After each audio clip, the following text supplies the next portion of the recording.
todos, bienvenidos a un nuevo video del Profe David. El día de hoy vamos a aprender sobre el análisis de problemas. Bueno, vamos a ver qué es un problema, qué es el análisis de problema, importancia del análisis de problema, la metodología que debemos utilizar en el análisis, lo que son entradas, procesos, salidas, casos de estudio, errores más comunes y vamos a finalizar con unas actividades prácticas. Entonces, para empezar, ¿qué es un problema? Pues tenemos que un problema básicamente es una situación a la cual se le quiere dar una solución. Por ejemplo, cuando necesitamos hacer alguna operación donde necesitemos calcular el promedio de un estudiante o determinar si una persona puede o no puede votar, calcular el valor de una factura, gestionar el inventario de una tienda. Es decir, cuando tenemos una situación a la que queremos darle solución mediante algún tipo de operación o decisiones que haya que tomar. En programación, un problema es una necesidad que puede resolverse mediante un algoritmo. ¿Qué entendemos por análisis de problema? El análisis de problema es el primer paso en la solución de cualquier situación mediante programación. Transformar una necesidad en una solución lógica. Consiste en comprender un problema, definir los datos de entrada, cuáles son esos datos que vamos a ingresar a nuestro programa o nuestro algoritmo, determinar los pasos lógicos que nuestro programa va a realizar para dar solución a nuestro problema y definir cuáles serían los datos de salida, cuál es el resultado final de la ejecución de nuestro programa. Ahora, todos los problemas pueden analizarse respondiendo 5 preguntas, las cuales son, por ejemplo, preguntas que nos debemos hacer al momento de estar haciendo un análisis. ¿Qué me piden que debo resolver? ¿Qué me está pidiendo el problema que debo realizar? ¿Qué datos necesito? ¿Cuáles son mis datos de entrada? ¿Cuáles son esos datos que yo debo utilizar para alimentar el programa que va a dar solución a ese problema? Tercero, ¿qué debo calcular? ¿Qué me está pidiendo el programa o el problema que yo debo calcular? Debo calcular el área de un rectángulo, por ejemplo, o debo tomar los datos de entrada y calcular el salario de una persona. En fin, una infinidad de posibilidades que podemos calcular. ¿Qué debo mostrar? ¿Cuál va a ser mi resultado final después de que mi programa se ejecute? ¿Cuál va a ser mi resultado final?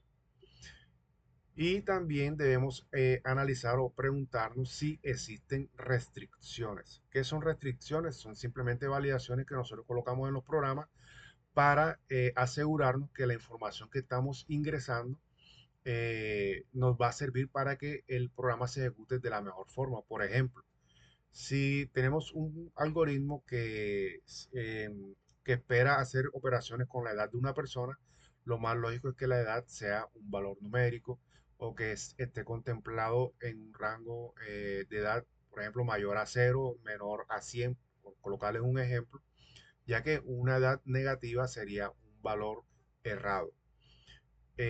Por ejemplo, si estamos hablando de dinero, entonces también sería como valores positivos. Valores negativos no serían acordes a el problema que tenga que ver con dinero. Entonces, eso es algo que tiene que ver con el tema de las validaciones para que nosotros podamos determinar con nuestros datos de entrada que nuestro programa va a hacer los cálculos acorde lo requiere la situación. Por ejemplo, si estamos pensando en una calculadora, algo que yo debería validar en una calculadora sería la división por cero. Ya sabemos que división por cero, eso nos daría un valor indeterminado, nos arrojaría un error y eso hay que darle manejo. Entonces, para ello tenemos el modelo EPS, que básicamente consiste en poder identificar o determinar cuáles van a ser nuestras entradas, cuáles son los datos de entrada que yo voy a ingresar a mi programa, qué proceso voy a realizar yo con esos datos, o sea, qué proceso, qué cálculos, qué condicionales, qué ciclos, o sea, qué lógica voy a implementar yo dentro de mi programa para que pueda dar el resultado que se espera. Y la salida es simplemente la información que vamos a arrojar en nuestra pantalla como resultado final después de haber realizado los procesos o los cálculos pertinentes. Entonces, como lo dijimos, las entradas son los datos que recibe el programa. Por ejemplo, un nombre de una persona, edad, salario, cantidad de productos, notas, en fin, una gran variedad de información que podemos almacenar dentro de variables. Pregunta clave que nos podemos hacer cuando estemos definiendo las entradas es ¿qué información necesito para resolver el problema? ¿Qué información necesito yo para resolver este problema? Proceso, como mencionamos anteriormente, son las operaciones que procesarán los datos de entrada. Por ejemplo, vamos a hacer una suma, una resta, una multiplicación, vamos a hacer comparaciones, qué decisiones va a tomar nuestro algoritmo para dar solución al problema que queramos resolver. Pregunta clave en este punto, ¿qué debo hacer con los datos? Ya hay en mi programa, en este punto, ya nosotros debimos haber ingresado una serie de datos. Ahora la pregunta es, ¿qué hago con esos datos para poder dar solución al problema? Salida, como lo mencionamos, son los resultados que obtiene el usuario. Por ejemplo, promedio final, valor a pagar, impuesto calculado, estado de aprobación. Son unos simples ejemplos de posibles salidas de posibles problemas. Pregunta clave que nos debemos hacer en este punto, bueno, ¿qué información debo mostrar? ¿Qué debo mostrar yo como resultado? Dependiendo, obviamente, de lo que me esté pidiendo el problema que quiero solucionar.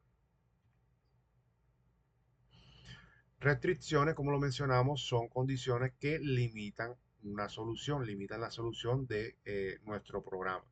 Por ejemplo, cuando estamos hablando de edad, yo puedo validar que la edad sea mayor que cero, ya que si ingresamos una edad con un valor negativo, no sería una edad válida. Cuando estamos hablando de notas, si estamos en el ámbito universitario, por lo general se trabaja notas entre 0 y 5. Yo debo validar que si mi programa calcula, por ejemplo, el promedio de notas de un estudiante, al momento de yo solicitar los datos con los que voy a trabajar para dar solución, debo validar que las notas que el usuario ingrese estén contempladas en el rango entre 0 y 5, ya que si yo ingreso una nota, por ejemplo, 6.4, ya no sería una nota válida, o -1.5 no sería una nota válida. Las notas válidas estarían contempladas entre 0 y 5. Cantidad, por ejemplo, si estamos hablando de un programa que maneja, no sé, el inventario de una tienda, y tenemos esa variable cantidad, por lo general esa cantidad debe ser mayor o igual a 1. Si estamos haciendo un ingreso a inventario, no vamos a hacer un ingreso que sea igual a 0 o con un valor negativo, ya que eso nos generaría un error lógico.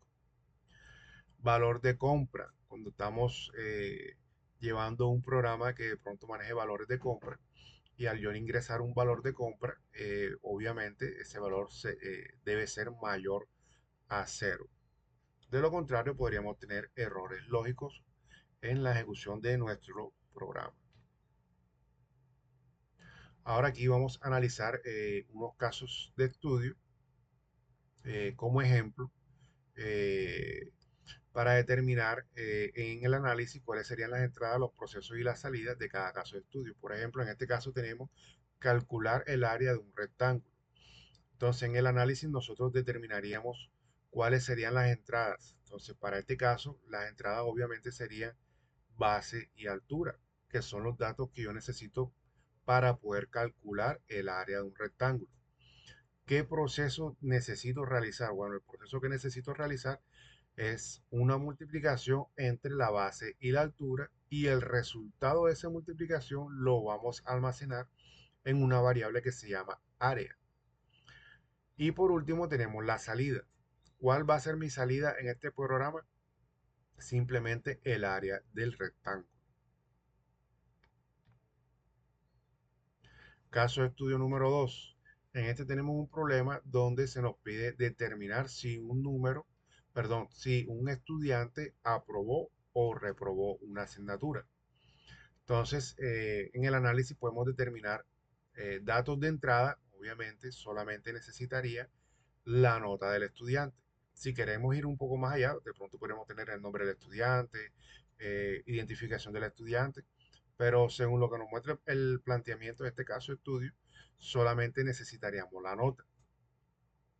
¿Qué proceso vamos a realizar? Bueno, vamos a comparar la nota del estudiante con 3, ya ya que comparando esa nota con el número 3.0, vamos a determinar si la persona aprobó o reprobó, teniendo en cuenta si la nota es mayor o igual que 3 o si es menor o igual que 3. Y en la salida vamos a visualizar una de dos opciones. Vamos a visualizar si la persona aprobó o si la persona reprobó. Y en el caso de estudio número 3, tenemos calcular el salario de un empleado. Entonces, en este caso, las entradas para nuestro programa serían horas trabajadas, valor de la hora, ya que para esto necesitamos saber cuántas horas trabajó una persona en una semana, o en 15 días o en un mes, y el valor con el cual se le liquida el sueldo a esa persona. ¿Ya? Entonces necesitaríamos horas trabajadas, valor de hora. ¿Qué proceso necesitamos realizar? Una multiplicación entre las horas trabajadas por el valor de las horas. Y el resultado de esto lo vamos a guardar en una variable que se llama salario. Y por último vamos a tener la salida. En este caso la salida sería el salario total que se le va a pagar a este empleado. Errores comunes que debemos tener en cuenta para no cometerlos. Entonces, tenemos como número uno, muchas veces no leer completamente el problema. Eh, Al momento de hacer un análisis de problemas debemos leerlo de tal forma que podamos comprender lo que estamos leyendo. Muchas veces se lee y no se comprende la lectura. Entonces debemos leer y leer completamente el problema para poder entender qué es lo que se nos está pidiendo. Error número 2, confundir entradas con salidas. No es lo mismo una entrada con una salida. Recordemos que la entrada son los datos que van a alimentar mi programa y la salida es el resultado final después de la ejecución de mi programa. Ignorar restricciones. Como les comenté, por ejemplo, si estamos haciendo un programa que realiza cálculos aritméticos, si hacemos una división y no estamos validando división por cero, al momento de que un usuario haga una división, ingrese el valor, el número cero, esto nos va a generar un error. Entonces siempre es muy importante verificar y revisar el tema de las validaciones. Pensar en el código antes de analizarlo. Muchas veces damos una leída rápida a nuestro enunciado, a nuestro problema, y de una empezamos a codificar. Entonces, esto es un error ya que no estamos analizando, no estamos diseñando bien qué es lo que queremos realizar o cómo lo vamos a realizar. No validar datos. ¿Ya? Lo que le mencionamos hace un momento, el tema de las validaciones es muy importante ya que esto nos puede ocasionar errores en el funcionamiento de nuestros programas. Y como guía de análisis le presento la siguiente tabla. Entonces, cada vez que nosotros nos enfrentemos a un problema, debemos hacernos las siguientes preguntas. Por ejemplo, ¿qué debo resolver? ¿Qué me pide el problema que debo resolver? ¿Qué datos necesito? ¿Qué datos necesito? ¿Cuáles serían mis datos de entrada? Es muy importante que logremos determinar cuáles son nuestros datos de entrada. ¿Qué cálculos o decisiones realizaré? ¿Qué me pide el programa que yo debo calcular? ¿Qué decisiones debo yo tomar o qué lógicas debo yo incorporar en mi programa para dar solución a este problema? ¿Qué resultados debo mostrar? ¿Cuál va a ser mi salida? ¿Un promedio, una nota, un valor? un análisis. Entonces, debo de tener claro qué debo mostrar como resultado. Y por último, qué condiciones debo validar, qué restricciones, qué validaciones debo yo realizar en mi programa para que no se presenten errores al momento de que un usuario ingrese un valor que no fue validado. Por ejemplo, un número negativo, una letra donde se debía ingresar un número, o una edad negativa, o una edad que sea de pronto muy grande. Si estamos hablando de pronto de un software que calcule de pronto los impuestos de un vehículo, y me piden por ejemplo, el año de la matrícula del vehículo, yo no puedo colocar, por ejemplo, el año 3000 porque es un año que no es válido, un año que todavía está muy distante. Entonces debo validar un cierto rango de años para que el programa pueda trabajar eficientemente.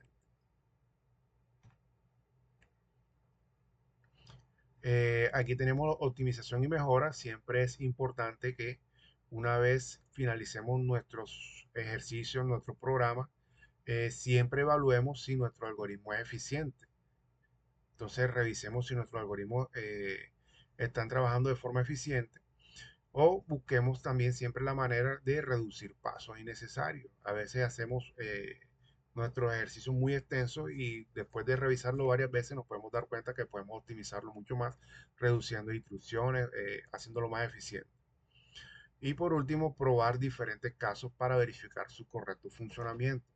Esto es muy importante, ya que la mayoría o la mayor parte del tiempo que se hacen pruebas, las personas hacen muy pocas pruebas, una, dos, tres, son muy pocas pruebas. Entonces, siempre es importante realizar muchas pruebas con diferentes datos. Probemos con números negativos, números positivos, con casos límites, números muy grandes, números muy pequeños, caracteres de letra donde se están pidiendo números, o números donde están pidiendo letras. Siempre es importante que juguemos con una variedad de información con los datos de entrada al momento de que probemos nuestros programas, para así poder asegurarnos de que no vamos a tener ningún fallo en el futuro.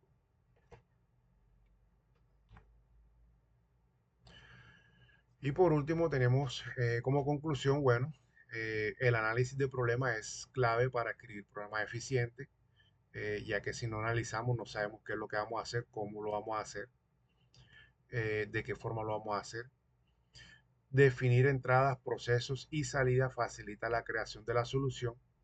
Debemos tener siempre, esto es muy importante, debemos tener siempre muy claro cuáles son nuestras entradas, cuáles son nuestros procesos y cuál será la salida de este programa. Visualicen siempre un programa, o los algoritmos que van a desarrollar como una máquina que por un lado tiene una banda transportadora que ingresa hacia ella y ingresa con cierta cantidad de información, y del otro lado sale la misma banda pero ya con un producto ya terminado, o con una salida de algo ya que se procesó con la información o la materia que se le ingresó del lado izquierdo donde se inicializaba la ejecución de la máquina.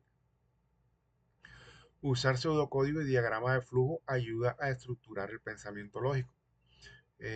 Sí, obviamente trabajar pseudocódigo y diagramas de flujo nos ayuda a trabajar nuestro pensamiento lógico, que en definitiva es la base para que nosotros podamos desarrollar programas de la forma más eficiente.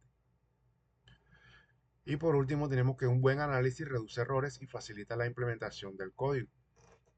Si hacemos un buen análisis, vamos a tener muy presente, muy claro qué es lo que queremos hacer, qué es lo que se nos pide hacer, cómo lo vamos a hacer y cómo voy a mostrar yo esos resultados finales. Esto nos ayuda mucho a reducir errores, ya que podemos identificar qué restricciones debo realizar, qué variables o qué datos de entrada necesito, de qué tipo serían estos datos de entrada, la información de salida, cómo la voy a mostrar, los procesos, cómo los voy a realizar, cómo voy a hacer los cálculos, cómo voy a tomar las decisiones dentro de mi programa, qué estructuras debo implementar en la ejecución de mi algoritmo. Bueno, espero que este video haya sido de su agrado y les aporte mucho en su crecimiento profesional en el área de la programación. En el próximo video estaremos realizando unos ejercicios prácticos donde tendremos unas situaciones o unas problemáticas que le iremos dando solución.